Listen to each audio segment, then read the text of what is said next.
Je crois qu'il y a aussi deux formes d'amphores différentes que je n'avais pas vues avant.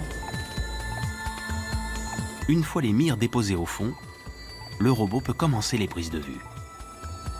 Pour reconstituer le site en 3 dimensions, Perseo va devoir prendre des milliers de photos de chaque détail de l'épave selon une trajectoire bien définie. Les flashs sont réguliers et le pilote du robot doit s'appliquer à garder une trajectoire régulière et une vitesse constante.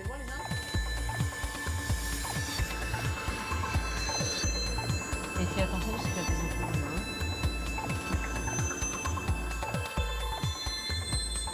Tu l'as loupé. C'est fini, Francesco, quand tu veux, je pense que tu peux tourner. Non, attendez, non, l'appareil photo est encore sur le site. Regarde Franck. Ah oui, pardon. Il faut faire attention de bien dépasser. Ouais. Il faut qu'il aille au bout des lignes. T'as raison. Lui, il est vertical.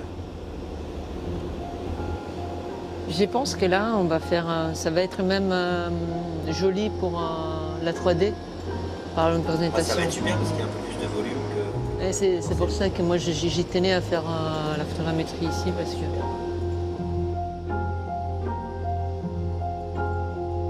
Ces premières heures de plongée permettent déjà à Franca d'estimer la taille du bateau. Il est petit, hein. Je pense qu'il fait même pas 20 mètres, il fait 15, 16 mètres de longueur. Depuis le bateau, Maxime Seguin commence déjà à recueillir les clichés que le robot envoie depuis les profondeurs. Cette technique, appelée photogrammétrie, permettra de recréer une image du site en 3 dimensions. Le principe, c'est de prendre une série de photos recouvrantes, c'est-à-dire une série de photos pour lesquelles, d'une image à l'autre, on va retrouver les mêmes éléments pris en photo.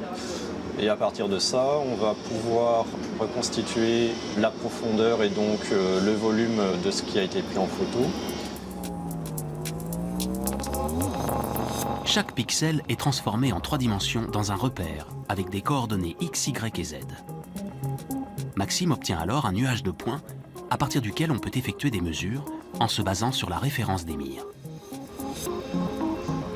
Sachant que la mire fait 1 mètre, on peut effectuer des mesures directement dans le nuage de points. C'est-à-dire que si on veut connaître la longueur de l'amphore, on va cliquer 2 points dans le modèle.